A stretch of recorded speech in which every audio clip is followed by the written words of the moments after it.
Welcome back to another installment of Frizz and the Grizz podcast. My name is Trudeau. Thank you for joining us today. As always, my sidekick in action, D. Frizz himself. What's up, buddy?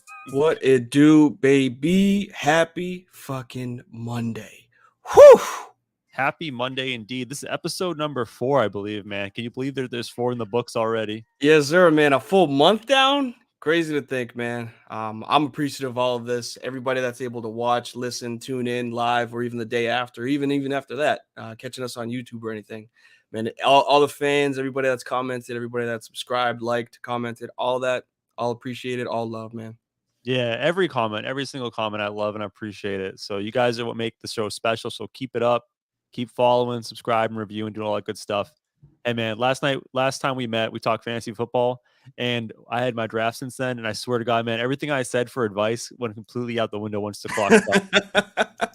I went completely against what I told people to do, and I'm still happy with the draft. But man, well, you get into that like zone, and then like the timer, especially if you do like an online draft, where like you got 30 seconds for round 1, or like a minute for round 7. You're just like, dude, everything that I was planning for. Somebody picked someone out of order they weren't supposed to. Somebody went way faster, or somebody was still on the board. You're like, I don't know what the hell to do. But this year, I feel like both of my drafts really good, really solid. I know everybody says that, but like I feel real good about both of them this year. Hell yeah. And I feel like if you're a listener, you're probably feeling good after listening to our special. I feel like we got you. I feel like we got you. And by the way, I got your boy, man. You convinced me. Chris Olave, part of the squad. Part of the squad. To tell you the truth, and this is all honesty, the amount of people that have texted me saying that they picked up Olave because of this is absolutely hilarious. It might only have been 4, but that's 4 people that were listening. That's 4 drafts that you ruined. Like I got to actually affect that. Like text me after, like, yo, I just picked up Olave. I just laughed after. You're like, got him. Hey, solid pick. You know what I mean? I don't know when he got drafted, and I think even in one of mine, I picked him up, and you could see like all the messages, like, oh, there he goes. It was going to be one of those, Saints guys or LSU guys. It's like, hey man, I took him late. We'll be good. Yeah, it's worth the flyer. Yeah. So today we'll do a lot of NBA stuff.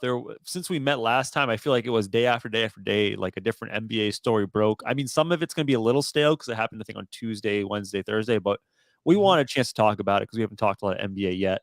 At the back half of the show, we're going to do a little bit NFL preview stuff. So we're going to actually look at betting odds. I think it's a good way to kind of preview the season to see like what the odds makers think will happen and kind of look for value there. And obviously, America's favorite segment will be in there. Frizz's 5. Just give the fans a little teaser. What are we ranking today? TV oriented. We'll say that. All right, I like TV oriented. So before we get into the NBA stuff, I did have a little story for you. I saved just for this. Did you see what happened to Poe, the Raven? Dontari Poe? No, the Ravens mascot. Oh, mascot. No, but I heard somebody got carted off. Is this the guy you're talking about? I think it was worth bringing up because it's hilarious. So they always have little things at halftime to entertain the fans. And at the Ravens preseason game, their preseason finale, they had like a mascot scrimmage. So the mascots played a Pop Warner team in tackle football. Yeah, they usually like stiff arm all the little kids and whatnot. Yeah, the mascots usually just go to town on these children, stiff arm them, and just, nope, not today. These kids want revenge. Please don't tell me that someone took his knee out. Oh, yes. Oh, man. Oh, the back. They want that strip sack from the back. The mascot went flying forward. They had to cart him off the field. Oh. He tore his ACL. Oh, hate to see it.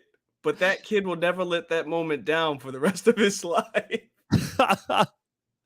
Yeah, that kid went beast mode, man. And you know what? Good for him, because there's so many times where those mascots just wail, like grown men wailing on those children. Like the Stanford tree. Yes. That little mother. He, like every time he's on the field, it's just like a sweep left, and then as soon as someone gets near the Christmas tree, bang, stiff arm. Little kids don't got a chance. Or the duck from Oregon, hate them.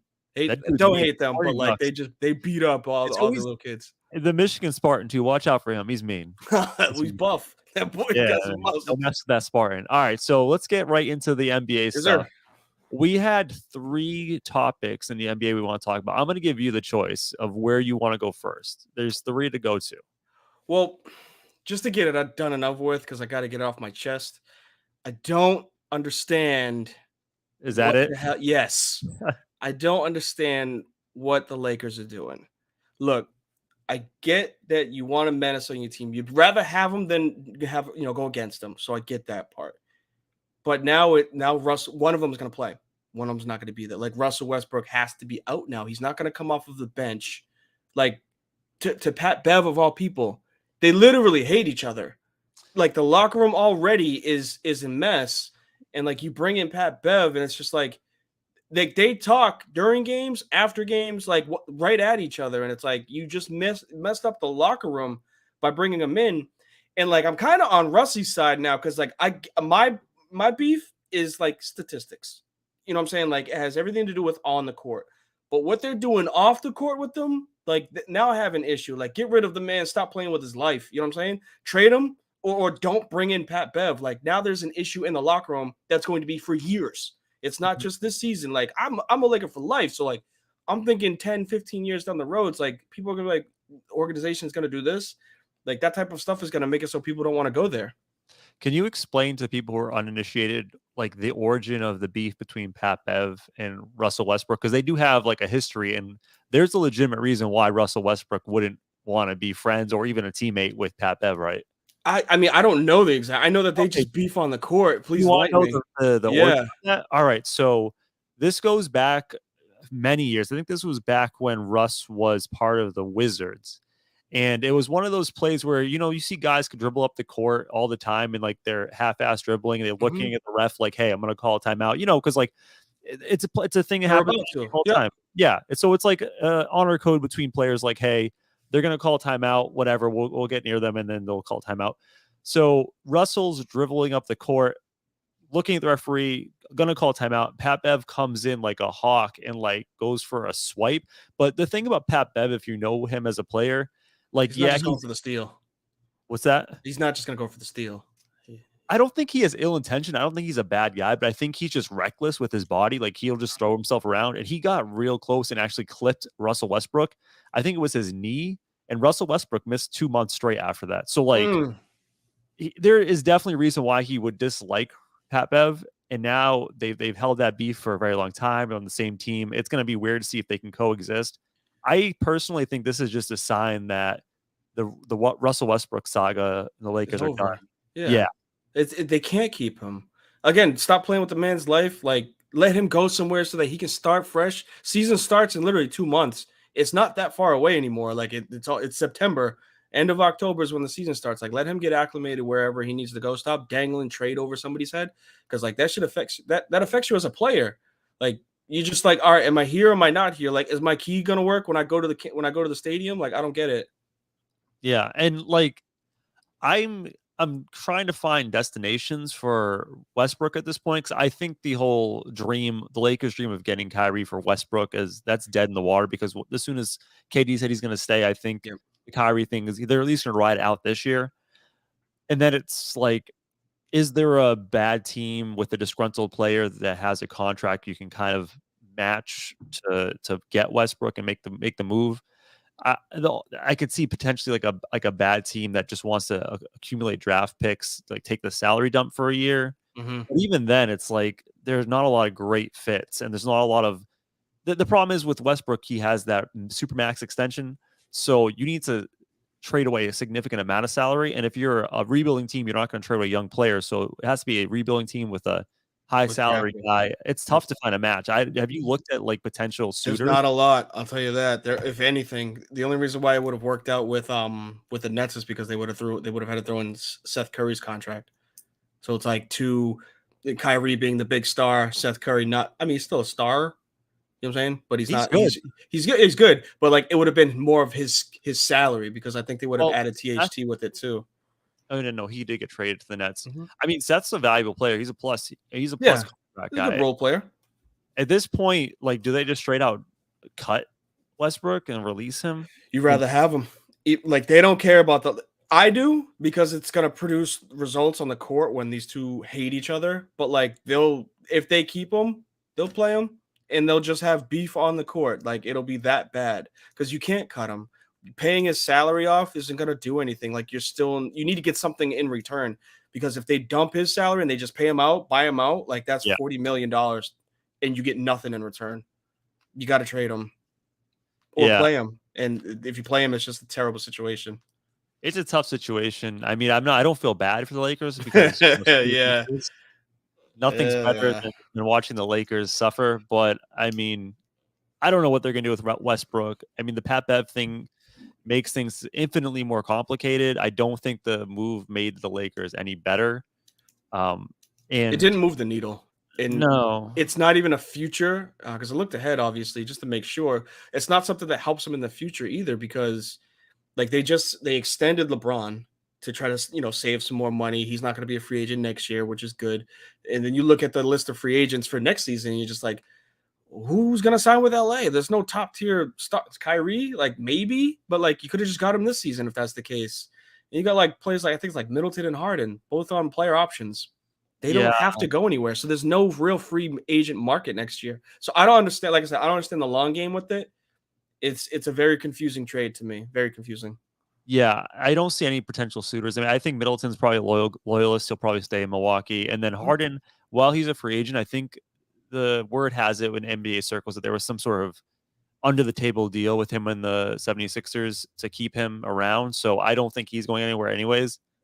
Maybe you get Kyrie, but that still seems like a mess. At this point, I don't see any way out of this for the Lakers. Like they're just in a position where they're going to at best be a 4 seed and get kicked out in the second round. There's just no way out. I don't see any outs. They are what they are. They are, and they're going to be that for I'd say another 5 years. Yeah. That's unfortunate. And then after that, you guys are Nothing. screwed. Nothing. Yeah, there's no draft capital. Granted, the only thing that we can hope for is LeBron does something to get a younger player in before he leaves. That's the only thing you can help hope for. And granted, I just revisionist history. You have to look into it. The boy that's down in Orlando, number 1 picks tend to go to. I know it's your boy, but Paolo Banchero. Number 1 picks tend to go from Orlando to LA. It's just the history. Y'all had Shaq. Look what happened. Y'all had Dwight. Look what happened. Now you got Paulo. I'm just saying Lakers fans just automatically thinking that he's coming to LA in 5 years. That's all I know. That's all Yeah. I know. I mean, if you look at the recent number 1 picks, I think everyone in recent memory re-signs that second contract because that team that draft you can give you so much more money. Oh yeah. Yeah. So there's probably no way he leaves until after 8 years or something. He's gone after 5. Don't worry. And I do think like people like yourself who are being optimistic about the Lakers are like, well, LeBron has this effect where he can bring guys in. I don't think he's that dude anymore. I think players would likely go elsewhere and play with like a Giannis, maybe a Tatum, like someone else. I don't think LeBron is that guy anymore where he can just draw players. I mean, look at the past couple of years in the buyout market. They're not getting anyone. So I think that it's very telling. It's not just him though. It's the team itself. The team is in shambles. The coaches, they're in and out. It's a revolving door. Ever since, unfortunately, Jeannie Buss took over and Rob Pelinka and all them. It's been when it was Mr. Buss, it was fine. But like since Jeannie was there, granted they got a championship. They sold out for it, so they got it. But they set him back for quite some time because of it. Did you see what happened with her I don't know, maybe a month ago with her Twitter account getting hacked? She tweeted. I know she tweeted something about PS5s. No, that was something else. Someone tweeted about PS5. Someone hacked her Twitter account, Jeannie Buss, right? The owner of the Lakers. Yeah. And basically she was tweeting out like with the hack was tweeting out, hey, like I'm selling PS5s for charity, like DM me. That's terrible. People were DMing her and sending her money. Oh. So they're sending money to a scammer, thinking they get a PS5 and it was going to charity. Oh man, yeah. That's who's running the Lakers right there. Yeah. Can't so much fun. All right. So we did allude to another team, another name in the Laker conversation. And I think the natural segue is to talk a little bit about what happened with KD, because we were talking episode 2, and it's been the talk the NBA offseason, like, hey, KD wants out. He's going to be on another team. And then just this week, it's like, no, we're all good. Like, we're happy. We'll stay. Run it back. I don't know what happened. Do you have any idea? Do you have any theories? I don't, and I don't want to guess on it. I just know that God, this mess in Brooklyn is just, it's so annoying. It's just, I don't know if it's like you said, a happy marriage, if it's just they don't want to get everything done and over with so that they can just be done with Kyrie next year. Who knows? But they should have just ended this when we started talking about it, weeks ago. We say, look, you're under contract. You're not going anywhere. Like, play the damn game. You wanted these players here. Then you wanted people out, and we got more players for you. Just play. And I mean, I don't know. I froze, so I don't know if you touched on something about Kyrie or anything like that. Like, I got my reasons as to why this whole thing started. It is rumor based, but that's just Brooklyn right now. They're a mess, but they're a mess that has the potential of winning the East, which is weird to think of. Yeah, I would be more team KD if like he came out and just like, hey, this is the reason why I'm upset and I'm sticking by that. But like the entire time he didn't say much. It was rumored about the Kyrie Irving contract thing that didn't change, and he's still back. So I don't really know why he's disgruntled. I think at this point though, what happened is the Nets just hardballed him. They're like, hey, we have your contract. What are you going to do about it? Like, he's like, well, fire the coach. They're like, nah, give Yeah. Kyrie a contract. Nah, like, I'm not going to play. Okay, don't play. And he's just like, fuck, they're not falling for any of this. Yeah, So, they called his bluff. Even if it yeah, wasn't a bluff, they just said, "Look, man, you side with us. Play the damn game." I mean, the one interesting thing that came out of it at the very end was, so they put out a joint statement like saying, hey, we're running back, like we're all good now, we've worked out our differences. And it was co-signed, it was the Nets in the boardroom, which is, if you're familiar, it's KD's like media company. Mm-hmm. So I don't know if they're like offering him some sort of like media play in this, like something to make him happy for the time being, but it seems like it's a happy marriage for now. And you alluded to it, like low key, this team's roster is really good still, low key. Like Yeah, that's not low key, man. That's their one. If they're level headed, I didn't mean to cut you off, but like if they're level headed and they just play the game, show up and play. That's a tough team, man. Like Joe Harris coming. We're just talking about the role so players. Joe Harris coming off yeah. of injury. Seth Curry coming off of a really good role playing season, like where he's jumped into the starting role in certain games. If and when Ben Simmons is actually back, he's now the third, fourth option, not the second. You didn't even Like, mention their 2 additions. Do you know that they added TJ Warren and Royce O'Neal?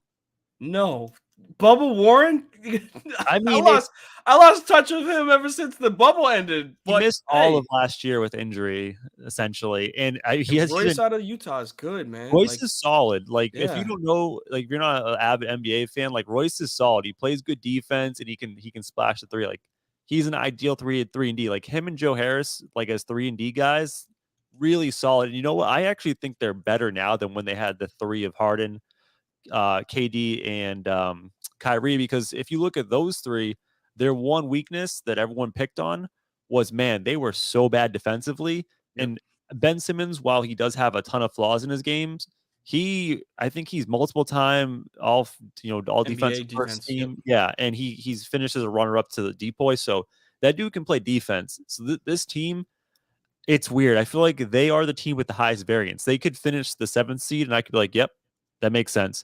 They could finish in the 1 seed. I'd be like, yep, that makes sense. So it just Exactly. depends if they're going to show up to play Ben Simmons and Kyrie, and like, can you depend on their consistency?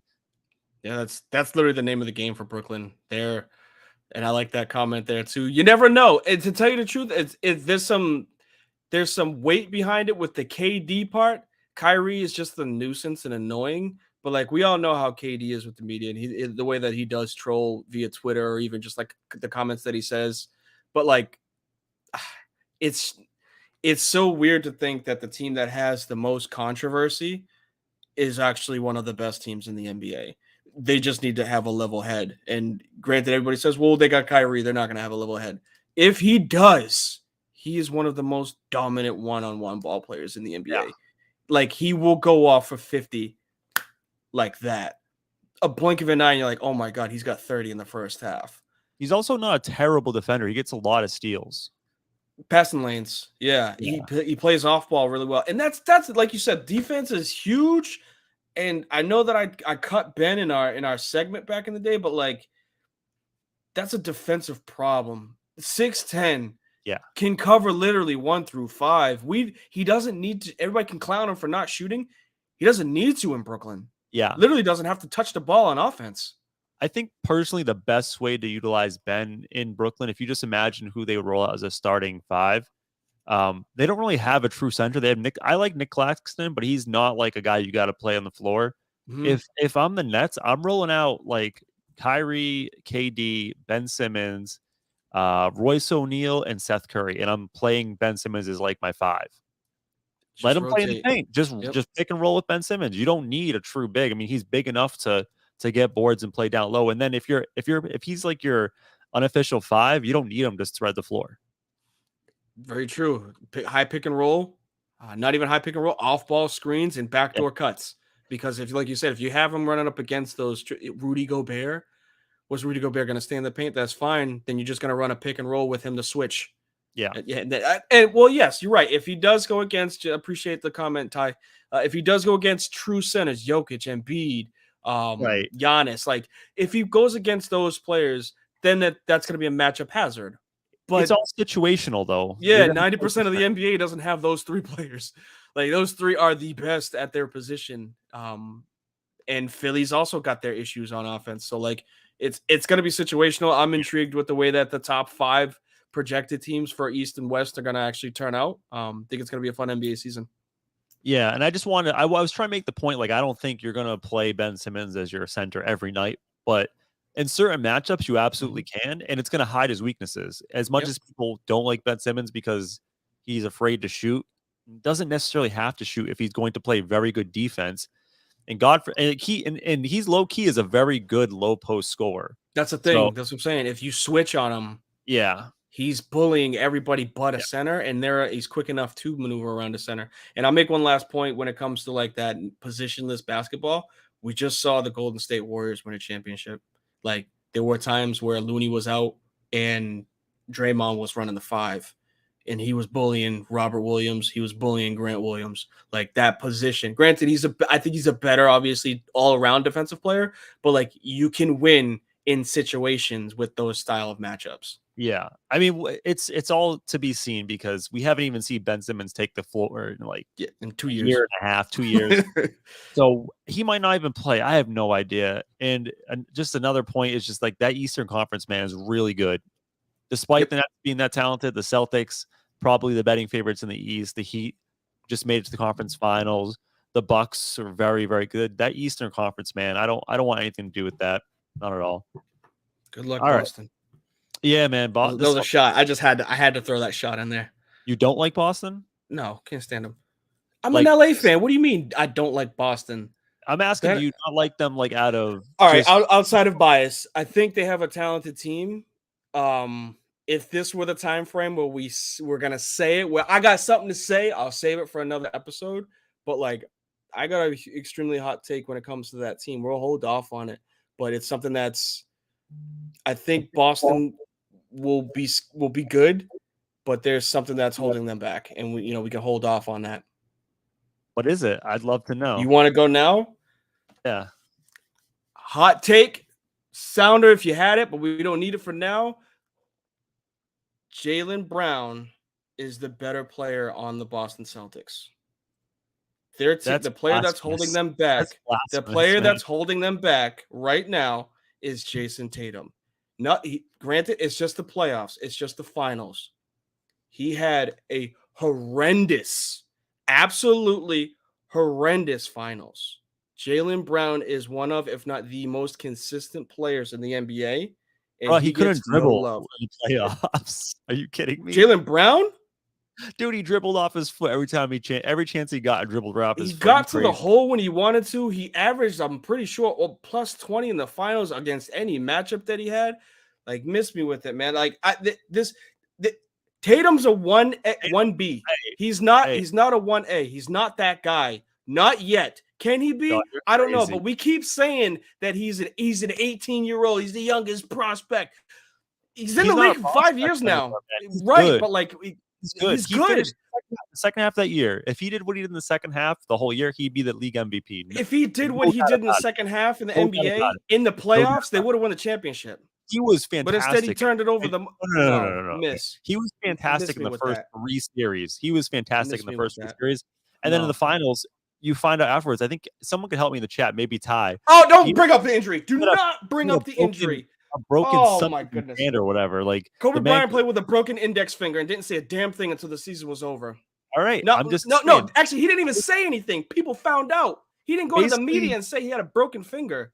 Miss me with the let me injury, just man. state your point real quick. So your point is that Jason Tatum was great all year and in most of the playoffs, but because he had a bad finals, he's trash. And No, I Jalen didn't say Brown. he was trash. I said Jalen Brown is better than him. I did not say he was trash. Did you I see said Jalen Jalen Brown in Brown the is the playoffs? better player of those two right now. I want you to look up how many turnovers Jalen Brown had And in then add those 30 and you have Jason Tatum. finals and in the playoffs. He had And so then many. and then you add 30 and you had Jason Tatum. Because Jason Tatum broke the record for most Regardless of turnovers your in the playoffs. Celtics hating this, listen, I am actually not the biggest Celtics fan, despite rocking the Celtics jersey right now. But like you're talking about a team that just went to the NBA Finals, right? They were the betting favorites. They were the betting favorites in the finals. Granted, they lost to the Warriors, and they added Malcolm Brogdon, like a fantastic defensive guard. Like this team is only better than they were last year, and they were a I didn't finals say team. that they were a bad team. I said I think You said Jalen you Brown wouldn't is take. the You better said player. you wouldn't take the Celtics. Like you were not on the Celtics this year to be what do a good job. No. I didn't remember saying that. I said that the Okay. Celtics. The Celtics are a good team. I think the player that's holding them back with all of his hype is Jason Tatum. I think Jalen Brown is the better player.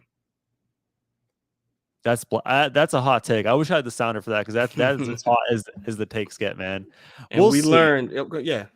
Time will tell. Time will tell. But I guarantee you, man, you're gonna see Jason Tatum again this year, finishing with an All NBA team, whether it's second again, or I don't even know if he was first or second, but he's gonna finish the All NBA. I think he was first. Yeah, that's the player you want over Jalen Brown, who wasn't even an All Star. But okay, All NBA can be a popularity contest. Just realize that Jalen Brown has outperformed him in key situations. I'm just saying, it's the proof is in the pudding. In key games, in key situations, Jason Tatum does become a ghost, and you can use the NBA Finals as an example. Granted, he played like dog crap, right?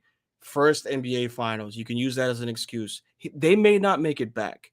It is really hard to make it back. Yeah, no, it's hard. It's even extremely hard to make it back as the runner-up.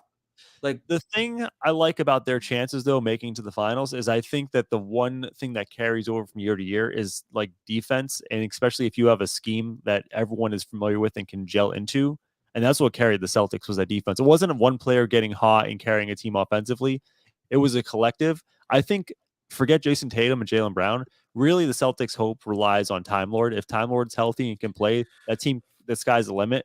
But when that guy's not out there, it's tough, man, because playoff Al ain't going to happen again. Like, I know we all, as Celtics fans, was big on Al Horford this year. I don't think you're going to see that again, so you need to have Time Lord out there. I love how we just got into a random Celtics spat out of nowhere. I like it. I like it. I like it. All right, so let's wrap up the NBA. There's one more thing we want to talk about from this week, and I think we disagree on this one as well. Yes. I feel like this was a good intro with the Celtics to get our disagreement, get warmed up. But I think it was on the Chet Holmgren thing, right?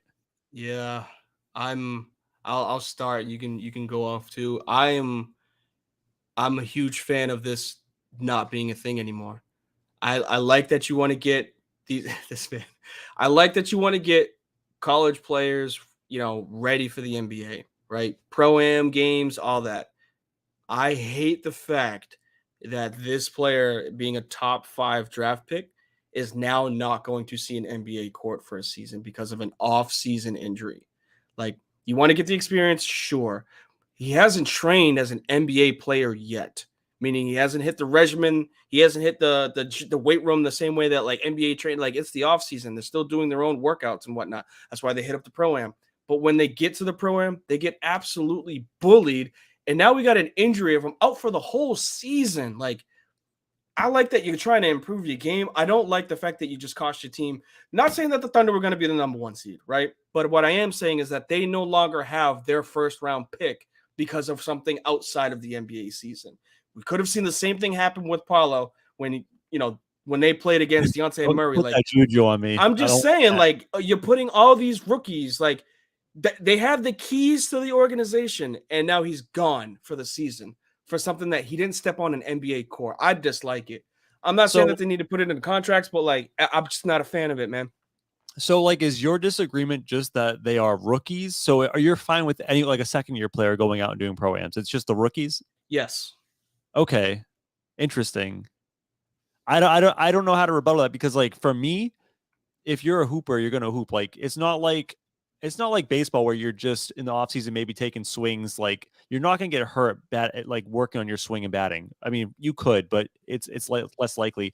So become better at basketball. Yeah, you can shoot in an open gym, but like that's not gonna prepare you for an actual NBA season. Like to be prepared physically, you're gonna have to ball. Um, and that's what he did. He was just doing what he does. And granted, we're making a big deal out of Chet getting hurt, but would we care if it was a 56 overall pick? Would we care if it was a second rounder, a late first rounder? We're just making a big deal because it's a name we know, and it's a guy that like we were already kind of worried about because of his frame. I don't know.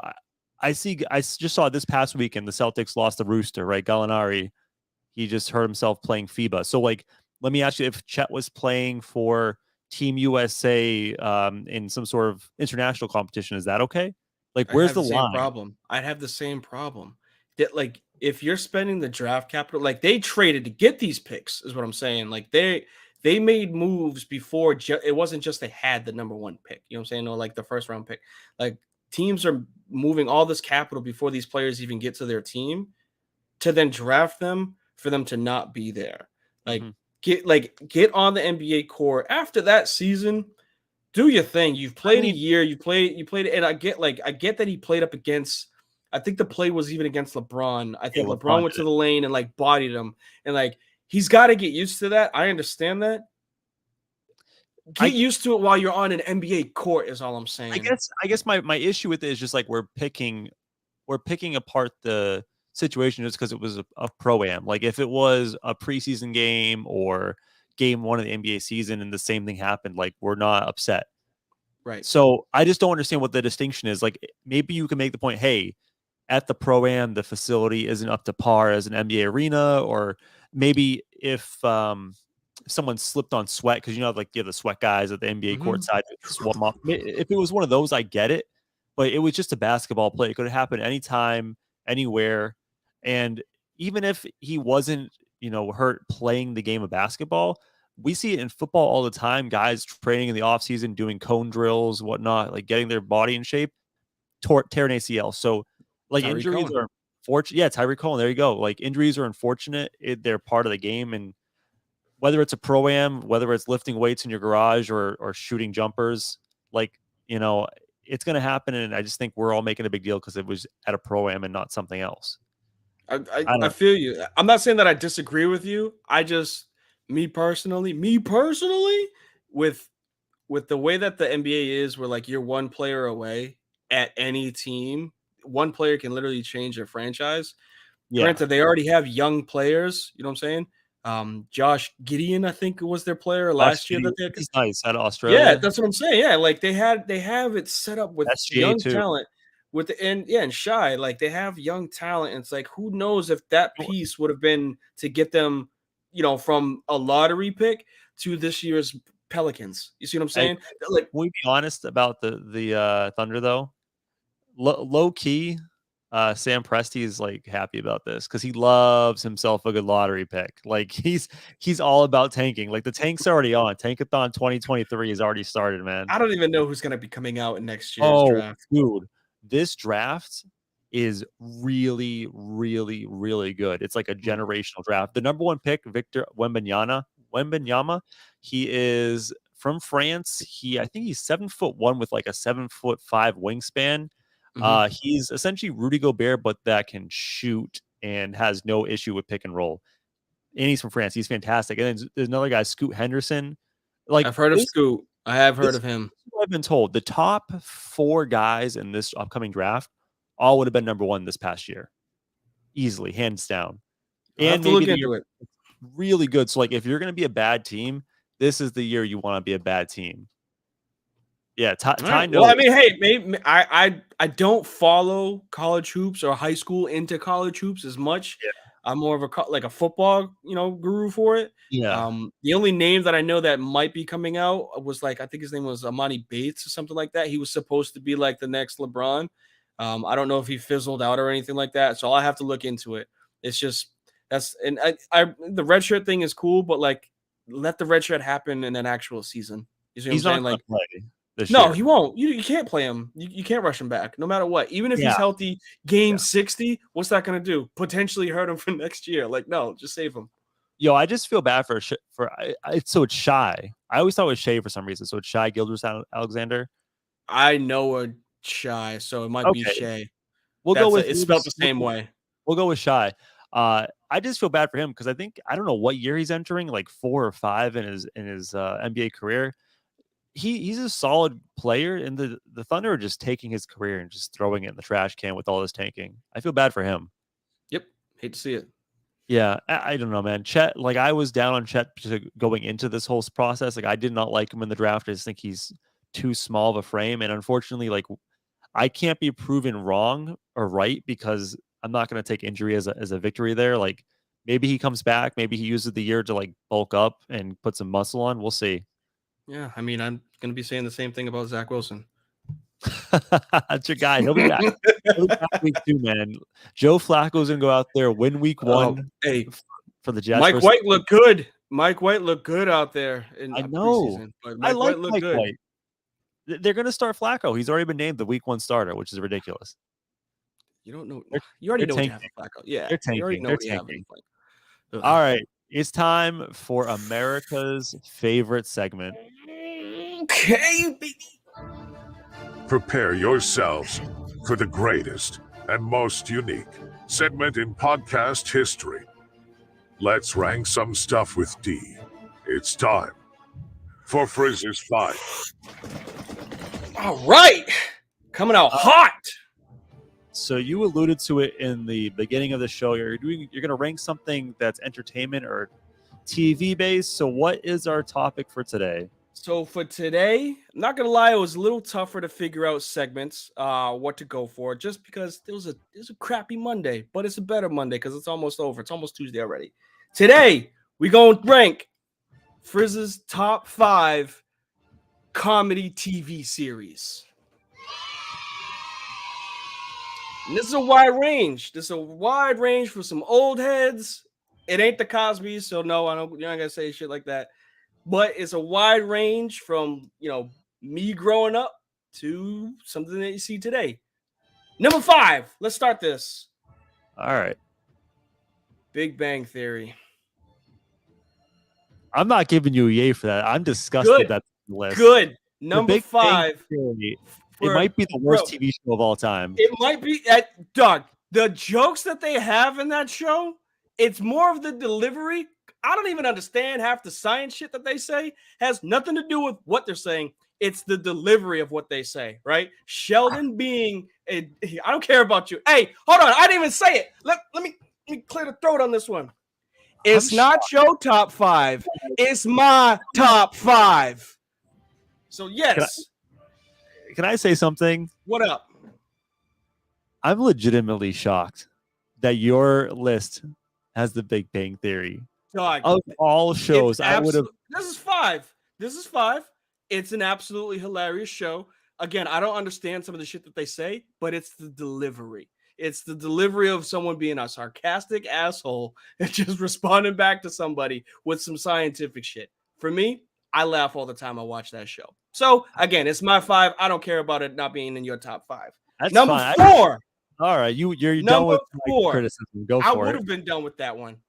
Number 4, I'm going back in the day with my boy Martin Payne. I don't know what that show is.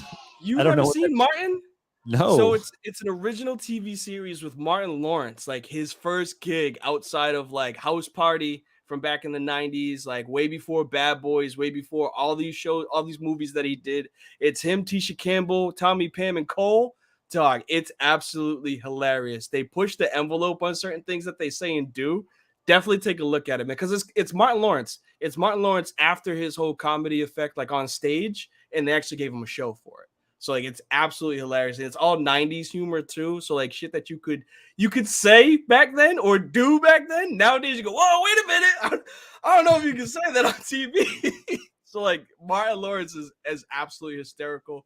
Tisha Campbell just makes it even better. Obviously, Gina. We all know the relationship. That everybody wanted the Martin and Gina relationship. So that show is in my top 5 for sure. And it sucks that you've never seen it. Definitely go take a look at it. I'll look it up. Martin, huh? I'll give it a look. Got you. Number 3. I'm going with Family Guy. Okay. All right. Like I said, wide range. I know it's cartoon, but it's still a TV series. And one of, if not the funniest characters in the history of TV, bro, it's Peter Griffin.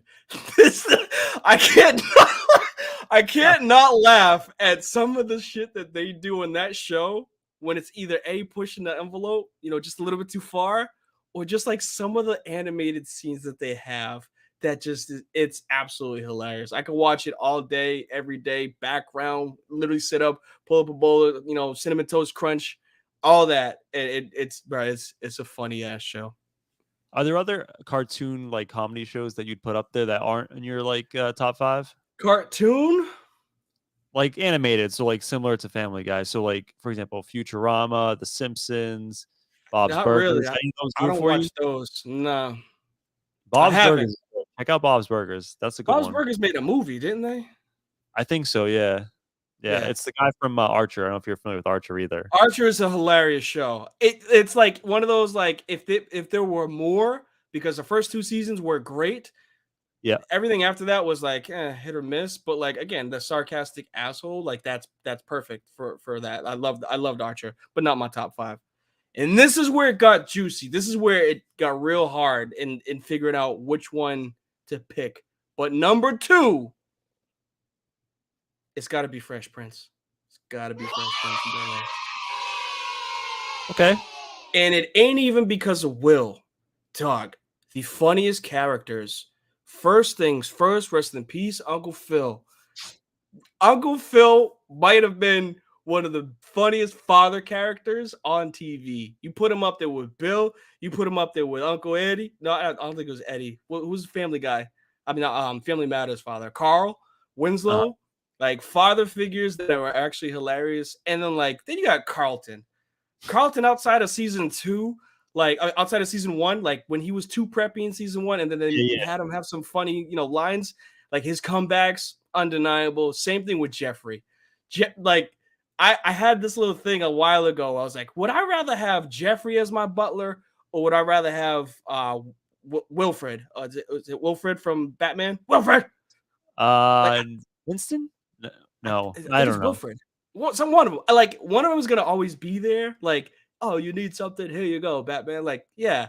But like Jeffrey's always there to crack a joke. Like this shit was it crack on. It didn't matter who you were. So I think that's again my top 5. Before you get to number 1, Alfred, thank you, Higgins. Before you get to number 1, like I feel like there's gonna be so many good omissions. Number 1 has to be this one show because like it has to be, or we're never gonna podcast again. It's not gonna be yours. No, Damn, I know for a fact. There's so many good shows. So many good shows. It's a hard top 5. No lie, because like you're just joining us. His number 5 was Big Bang Theory. Yes, it was, and I ain't changing that. I ain't changing it because of Sheldon Cooper. One of the funniest motherfuckers out there. But if number 1 is young Sheldon, I'm gonna punch you through the screen. I ain't gonna worry about that, bro. It ain't that. But number 1, I can't. Again, it is for me the funniest show that I've ever watched. It's Modern Family.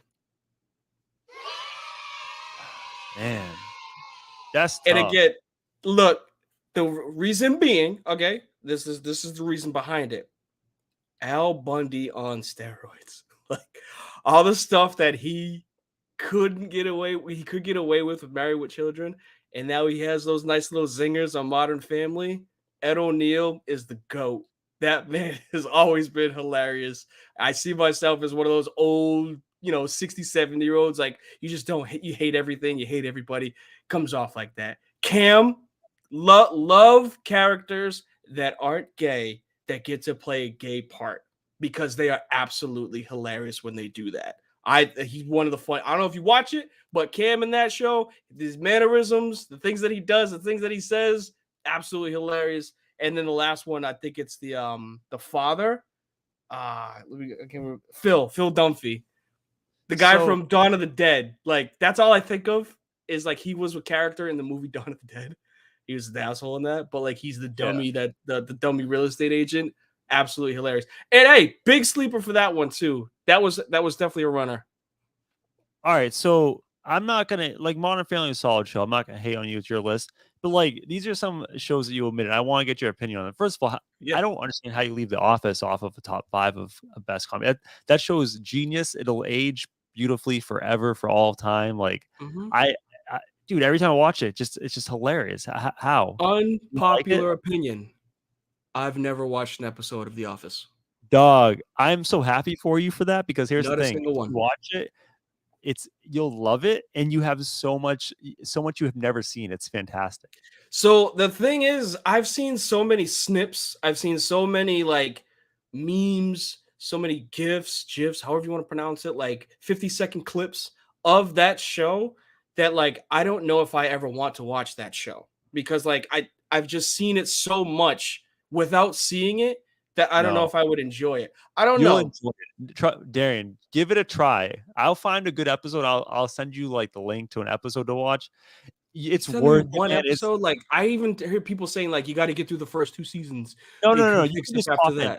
You can just pop in and enjoy the comedy of it, man. It's fantastic. I'll think about it. You'll think about it. Oh, Yves. All right. In a similar vein, the same producer or creator of The Office also created Parks and Recreation. Have you ever heard of it? I have heard of it. I haven't watched it, but I have heard of it.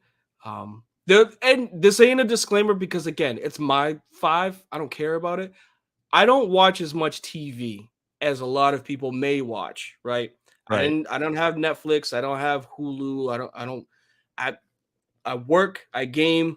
I used to play football. That was it for a very long time. So like I have some limited shows, limited taste, but as all entertainers would say, I'm all ears with suggestions. Like that's part of the show is like broaden my horizon because I'm not gonna lie, like I could watch the same 5 shows and be good every single day if I was watching them. The thing about The Office too is like I don't think you need to sit down hardcore and watch from start to finish an episode. Like if you get the gist of like how some of the stuff works, you can just kind of like pop in and out and just like, oh, that's funny as hell, and just like come back 10 minutes later, oh, that's funny as hell. This dude, he's got a point, but it's not a comedy show. It's literally one episode means something for the next episode. That's not a comedy. I gave up on The Walking Dead. I watched all of The Walking Dead until Negan killed. Spoiler alert: Negan killed Glenn. And I was like, I'm out already. That changed a lot. It literally changed a lot of people's perspective. All right. Just a couple more really quick. Have you ever watched Always Sunny in Philadelphia? Yes. Yeah. And it's there. I have because it was Daily. What's his name? The little guy. Charlie Day. Yeah. Charlie. Like that is. That's just funny and raunchy, man. Yeah. I saw the episode where Homeboy came out of the car, the couch all glittered up. Like, oh. It just reminded me of like some Ace Ventura shit. It's hilarious, right? But like I said, I haven't watched it enough. I have watched all those other shows every single episode, which is why I think it's hilarious. And then I like the Larry David property. So Seinfeld, the classic, and Curb Your Enthusiasm is a good one. So if I was in college, I probably would have voted that because Houghton used to watch that all the time. Big shouts to to A. Houghton if he's listening or watching. But like he used to watch it all the time. Larry David's okay, but like it wasn't as funny to me back then. So I don't know if it'd still be funny for me now. Yeah, it was good, man. It's good. This might be. So we did last week, right? We had your Frizz 5, and I put on the Twitter poll. You can get to Twitter at @true_podcast. But I put out to the Twitter universe, do you agree with this top five? Is it good or bad? And you got majority thumbs up. They liked your top five when you ranked fast food chains? Fast food last week. Yep. Yeah.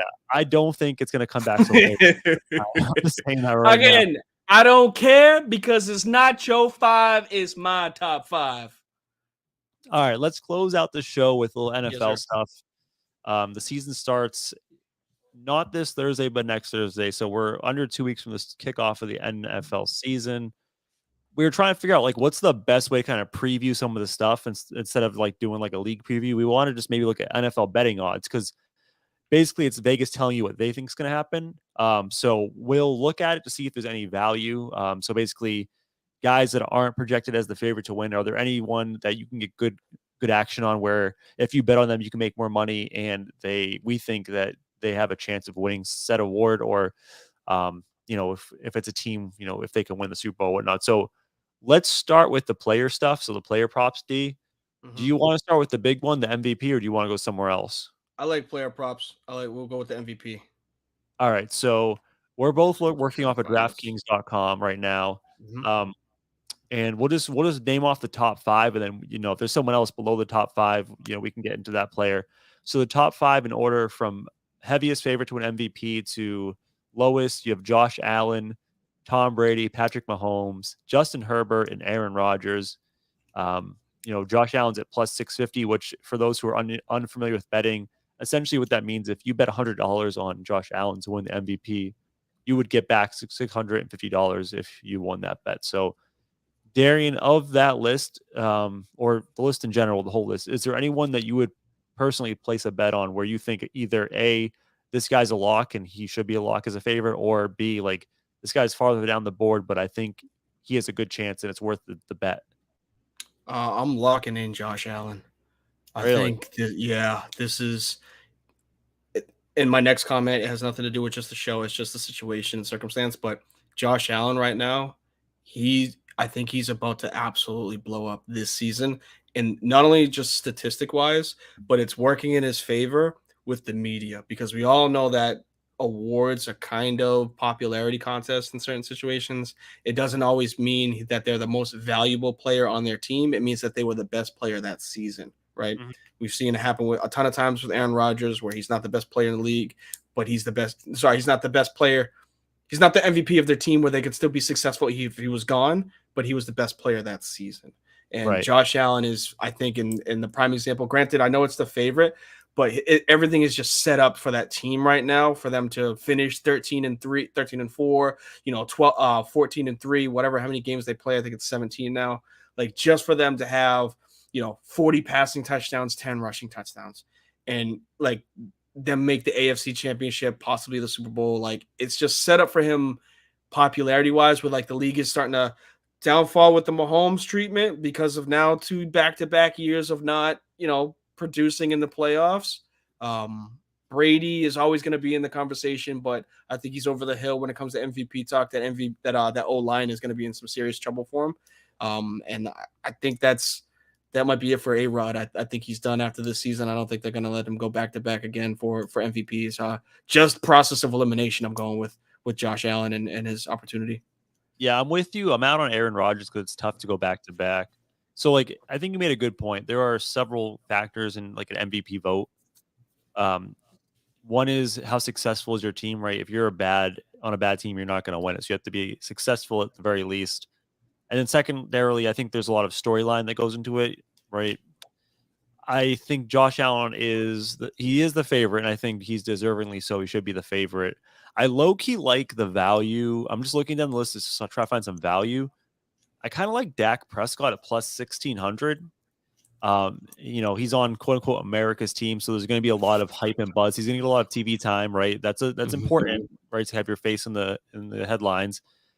If the Cowboys play well, he's going to get the credit. Like, it's going to be on him. So if the Cowboys, and they're a good squad, if the Cowboys finish with 12 wins, 11 wins, and he's had a very good season, I don't see an argument where he wouldn't be the MVP, especially considering they're looking at that division, the NFC East. That's a pretty tough division between the teams in there. So at plus 1,600, basically you're getting nearly a 3-time payout if that hits over Josh Allen. So like just for value, I think it's worth it. But I agree with you. Like Josh Allen has everything in his favor for him to win the MVP, right? And I don't think he's won it before. So that's also a factor. You know, they like to give it to first time guys. I would like to go with Lamar at 2000, that was a sleeper.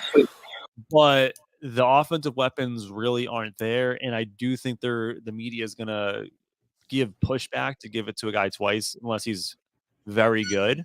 So he has the opportunity to be that though, because again, contract year, like he doesn't. It's essentially he could get franchised. He most likely will get franchised next year. Actually, he could show up as like the sleeper. Just all he's got to do is throw 30 passing touchdowns, and it'll quiet everybody up. Yeah, there's no one else I really like else on this list. There's no one else that really gets me. It's not going to go to a running back. So like get over. That's what I'm saying. It's too much of a. They need to either keep it as offensive player of the year, best quarterback of the year, or like it shouldn't be MVP because it's no longer going to anybody outside of a quarterback. It's just not that type of league anymore. How do you feel about this one? Like this is interesting. Like as a super deep sleeper, just to throw maybe $10 on it. Trevor Lawrence is plus 8,000. Like we know he's a good quarterback based on the projections out of college and his college career. He's on a team that we expect to be much better this year. They have a very weak schedule in Jacksonville. If Jacksonville goes from being like the bottom of the barrel to not a 10-win team and Trevor Lawrence is good, he could be in like a conversation at the very least. And if you're getting plus 8,000, to put in perspective, you would get a 15 times payout over Josh Allen. Like it's worth maybe throwing $10 and just hoping for the best there. Could be. Different coaching obviously is going to help him tremendously. I just think when we talked about situation wise, when we say like or storylines, I don't see a 9-10 win team producing an MVP in this day and age because 10-7 doesn't look as good as 10-6 did. See what I'm saying? I think the one thing that would benefit him if it was a 10-win team in Jacksonville is that they went from I don't know if they have 3 or 4 wins last year, but the improvement factor of like improving 6 games could benefit him. I don't know, but yeah, I'm with you. I think we've nailed Josh Allen, Dak, maybe Lamar. Let's see. Are there any other player props that you like? I was looking at offensive player year, which is different than the quarterback one, because you were talking earlier. We're like, oh, I wish they just got rid of the MVP because it goes to quarterback. But offensive player of the year, it's kind of an open award where you don't have to be necessarily a quarterback to win this award, right? No, that can be any position. So most likely it's usually a running back or a wideout. And again, that's the secondary drop down for it, which is so weird. Yeah. So like you're talking about running back or wide receiver. So if we're looking at the player props from DraftKings, it goes just like that. Equal odds to win for favorites, Jonathan Taylor and Deebo Samuel at plus 1,000. So that means if you bet $100, you get 1,000 back.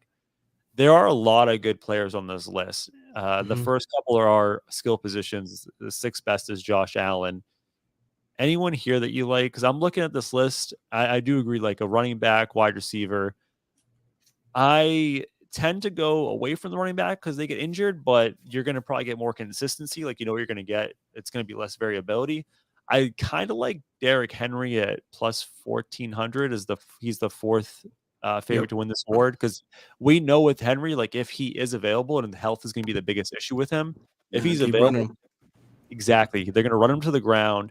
And if you just look back 1 year, obviously he was injured second half last year. He had over like, I think 1,500 yards. So he's more than capable of having the offensive load to win that award. It's just a matter of health. Yeah. Not a bad one. I think my first two, and I know I said it's typically not a quarterback trophy or quarterback award. So first, I would say I think there's value in Justin Jefferson. I think it's 1,500 plus 1,500. New offensive coordinator in Minnesota. Granted, Kirk Cousins isn't the best, but like we understand, like the offense runs through Justin Jefferson down there. Delvin Cook's going to get his, but he's most likely going to get hurt, like most running backs do. But the offensive coordinator coming from, I think it was the Rams. We all saw like the types of offense that I know McVay has his hands in it, but you still have Josh McDaniels per se. You see what I'm saying? Like you still have the offensive coordinator that's running that's producing the routes for your team. And we saw what Cooper Kupp did last year. I'm not saying that Jefferson's going to have the same style of season. We may not ever see that type of triple threat wide receiver again, leading receptions, touchdowns, and yards. But Justin Jefferson, we know the talent and we know that the style of play calls that they had in LA last year. So like I think there's really good value there. And just because I hate popularity contests, but the league is setting up for the next wave, Justin Herbert out in LA. Just because like if he has a season which he's projected 45 to 50 touchdowns as a third year quarterback, because he's over the sophomore slump, it gives him the opportunity to win that award. And yeah, it's not just an LSU thing, man. Called out. It's always going to be about them Bayou Bengals, baby. You know what one's actually kind of interesting? I haven't really put a lot of time into this list, but plus 4,000, which is you're gonna get good return on investment there. Travis Kelce, he's obviously taking over as essentially wide receiver one in a really explosive offense. I know he's a tight end, so he's not going to get the same numbers as like a traditional like number one wide receiver. But if that offense is really good and that team is really good, which I could see both being true, him as the number one scoring threat plus 4,000.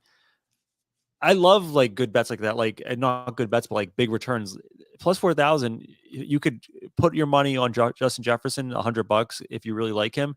Throw $10 on a guy like Travis Kelce, where maybe it doesn't hit, but you could see it potentially happening if things go right, and you're going to get a huge payout. Yeah, I like that. Because again, it's not just the wide receiver one, but like they're gonna move him every single place that they can to get him on the most favorable matchups. Even if it were, if they had Tyreek, when they had Tyreek there, like you can only move Kelsey's certain areas because then you don't want to put him in a spot where like one guy can cover both of them. So like now they can put him on the solo positions, and if you try to double him, like he's gonna muscle a lot of those corners and free safeties. Yeah. I mean, there's a ton of players here. I don't know if there's anyone really else worth mentioning. I thought a weird one, just looking down the list of like, I don't understand why people are even betting on him. Hunter Renfrow at plus 6,000. He's getting better odds than Joe Mixon. He's getting better odds than Alvin Kamara. He's getting better odds than T. Higgins, Jalen Waddle. Mike, I don't get why people are. Was it?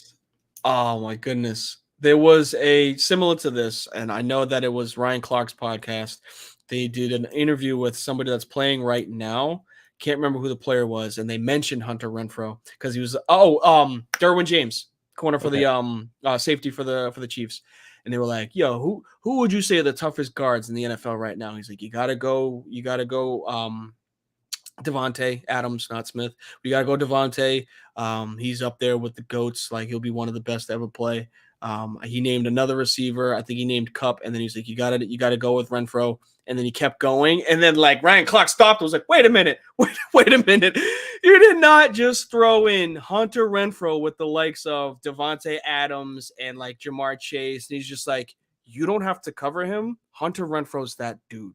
So like, I'm not surprised to see that, but like. Obviously, it's not going to happen, but like he's respected in the league. He has been since he came out of Clemson. Like he was that dude you didn't want to cover because he's a Wes Welker, Julian Edelman type ish. Yeah, he's a good route runner, and he's shorter, so he's more shifty. He can cut in and out of routes a lot easier. So like I couldn't imagine it must be a pain in the ass trying to cover that guy. Yeah. When he said I laughed, and then like Ryan Clark literally laughed right after. I was like, wait a minute, you didn't just put him with those guys.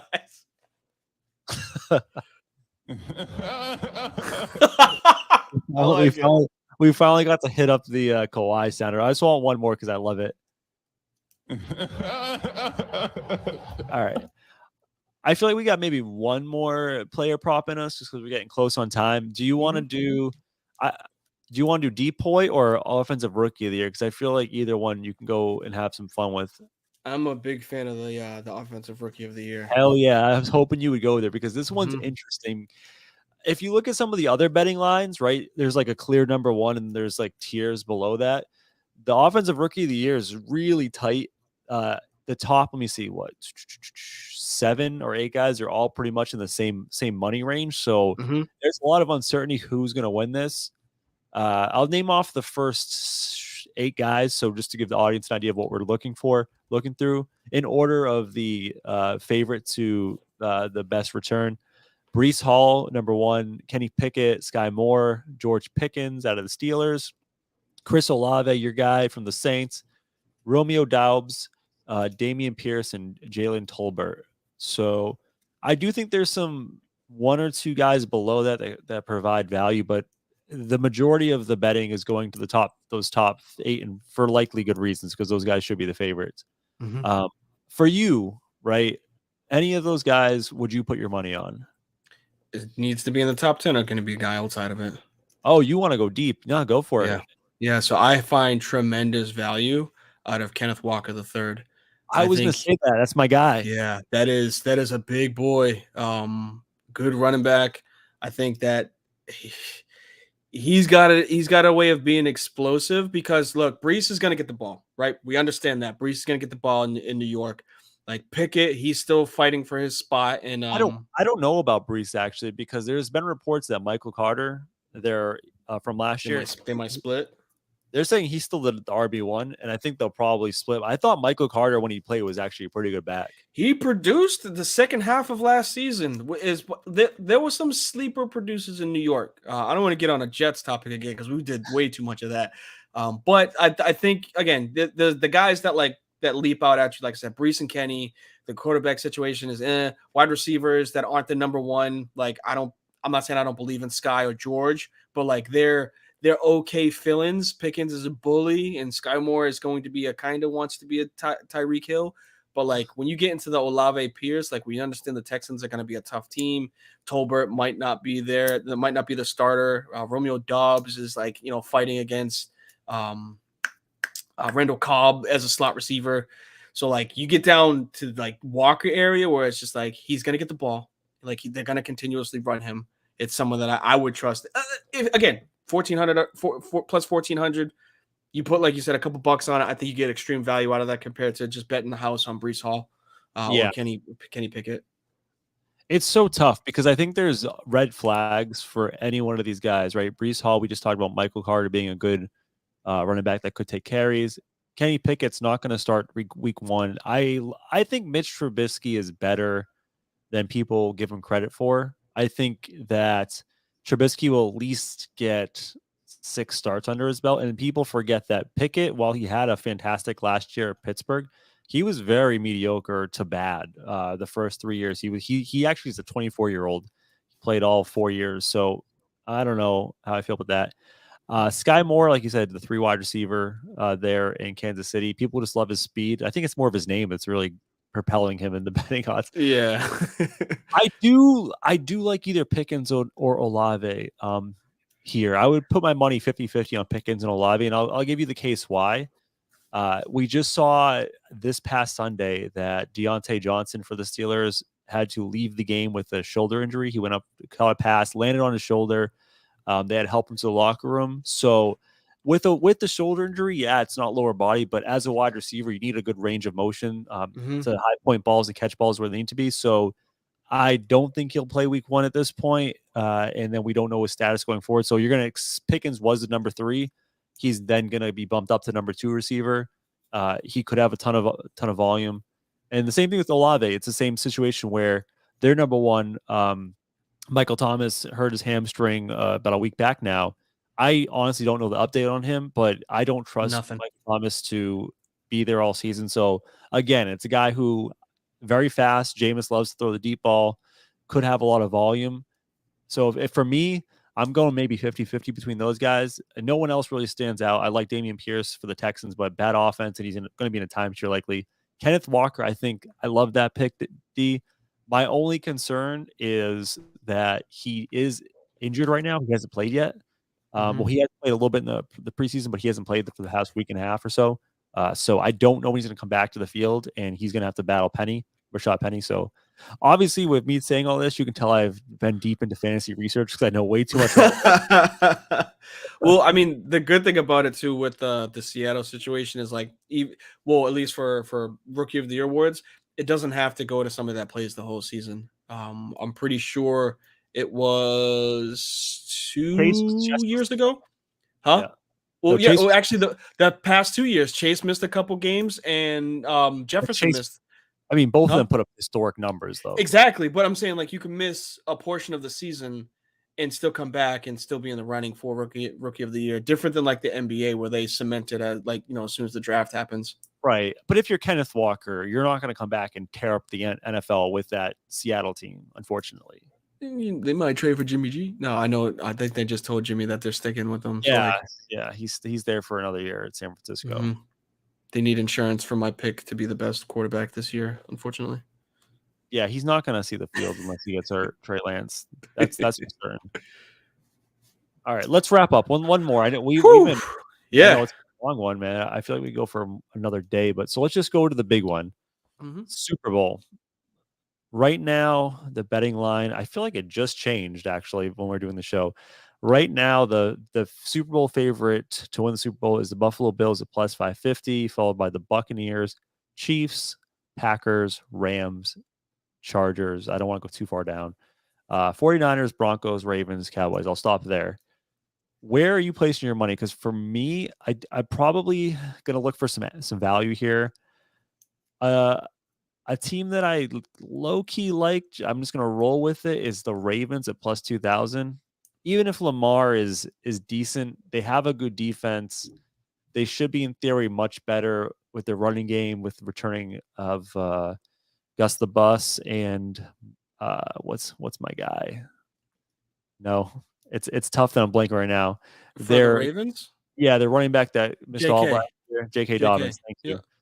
So I guess I'm going Ravens. It's got some good juice there, but I don't know. Do you have any idea of where you'd go?